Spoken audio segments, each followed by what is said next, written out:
Greetings, brethren, and indeed companions. This message is intended to represent the address that I would have been making at the Provincial Grand Lodge and the Provincial Grand Chapter meetings to be held today. These meetings are massively important milestones in the Masonic calendar. As those of you who attend regularly will know, we would normally have a large representation of distinguished visitors from other provinces and orders, and there's a splendid formality about the processions and the occasion. It also gives the PGM the opportunity to do a number of things. To deliver a brief retrospective on the previous year, to thank his officers for their year in office, as well as those who remain in post, to congratulate those who have been appointed to provincial grand rank, as well as those who have merited promotion. And finally, the PGM can look forward to the year ahead, setting out some new plans and ideas. As we are all too well aware, life has undergone a sea change. If we go back to the winter, it would have been quite impossible to have predicted the extent to which our lives have been altered by the coronavirus.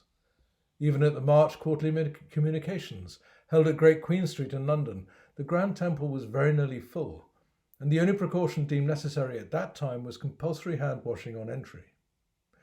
Closing Freemasons' Hall in Park Street was not a decision taken lightly, nor without good consultation, and in the event I am convinced it was the correct path. However, it has had a significant impact on what for many of us is a large part of our lives. The companionship and discipline of attending lodge and chapter meetings gives our lives structure and meaning, and whilst we can all remain in touch via social media and other methods, it does not replace what makes Masonry so special, the ceremonies.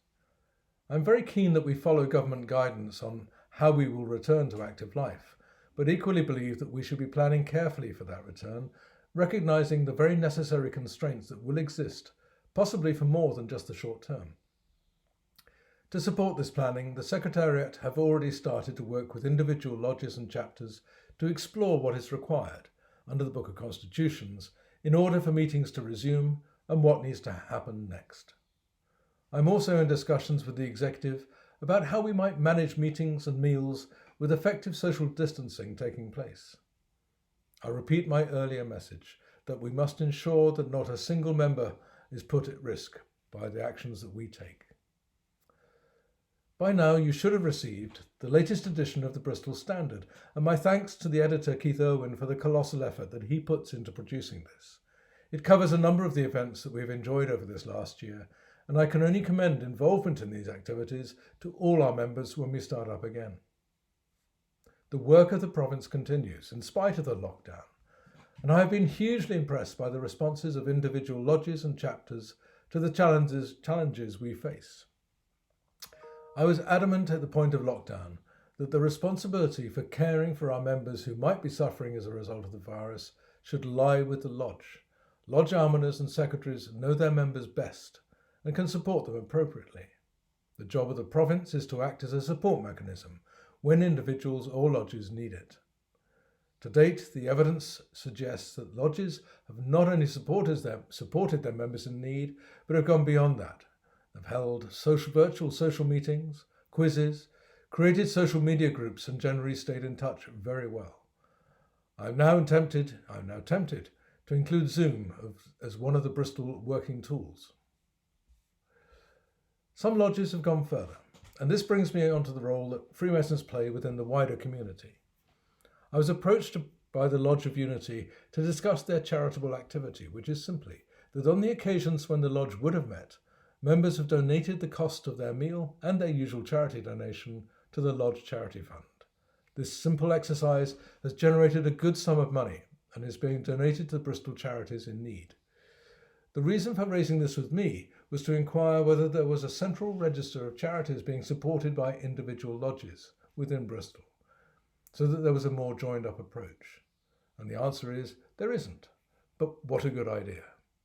If there's a greater visibility of which charities are benefiting from the generosity of our members, we can coordinate better and meet the needs of those charities better. To meet this expectation, I would ask that Lodge charity stewards contact Mike Whitworth with any plans for future donations. In terms of the bigger picture, I'm sure that you will all be aware of the grants given by the Masonic Charitable Foundation to provinces to support charities and groups most affected by the pandemic.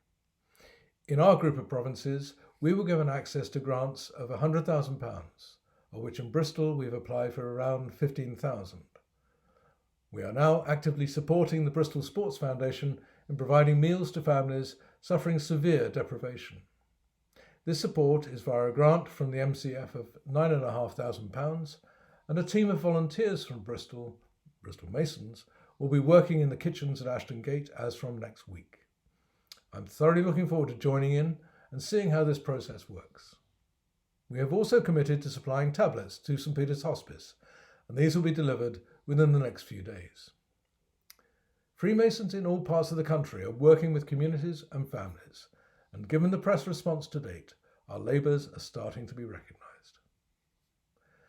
As this is a day which marks the handover of provincial officers, I wish to put on record my sincere thanks to the two provincial wardens this year, Worshipful Brothers Tim Brunton and Mike Searle.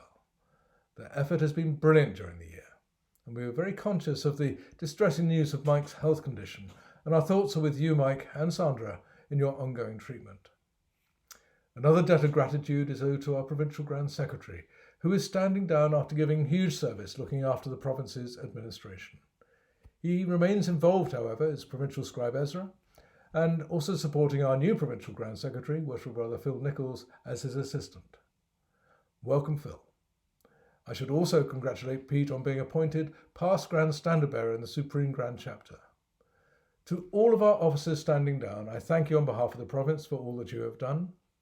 And to those officers being appointed, I look forward to greeting you at a slightly smaller induction when we reconvene. I reserve my special thanks for my Deputy PGM, Richard Lewis, who has been unfailing in his support for me and the province. Of the backroom staff, there are a couple of names I cannot miss out.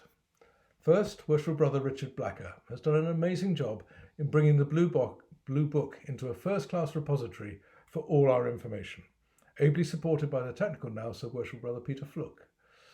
We are exploring ways of sharing the information contained in this book onto other platforms. For example, a member's website, which will allow access of pertinent information to brethren in formats most suited to them. I would also like to make special mention of the Communications Committee, led by Worshipful Brother Bob White. This has emerged as a real strength of the province in developing new ways of keeping brethren informed of news, as well as working with the wider community. After many years in this role, Bob now hands over the reins to Worshipful Brother John Geeta, and we have great faith in him to keep the Comscom moving forwards. I must also congratulate our Provincial Grand Director of Ceremonies, Worshipful Brother Phil Harrell, not on this occasion for organising a superb Provincial Grand Lodge, but on his appointment as past Assistant Grand Director of Ceremonies. At the same time, Worshipful Brother Jonathan Hayes has received his appointment to the same rank, and we commend John for his excellent work for the province, as well as being one of the frontline NHS workers. There are many others working behind the scenes, and I send out warm thanks to all of them, with perhaps special mention to the Dunkerleys, who are normally so active and supportive on this day. My final thought today, brethren and companions, is that I'm occasionally asked, particularly by newer members, how does the province work? Who does what? Who should I ask about this particular aspect of Masonry? To meet these questions and for the benefit of all brethren, I am constructing a plan of the province, setting out how we run the building, how we manage our affairs, where the authority lies for certain aspects of our Masonic lives, and who to contact. This plan naturally falls into 4 key areas: management, membership, community, and ceremonial. And I look forward to sharing this with you over the next few weeks and invite your comments and questions when you receive it. For those still watching, I thank you for your interest and your time. Please remain safe and keep in touch with your lodges. I look forward to seeing you all as soon as it is safe to do so.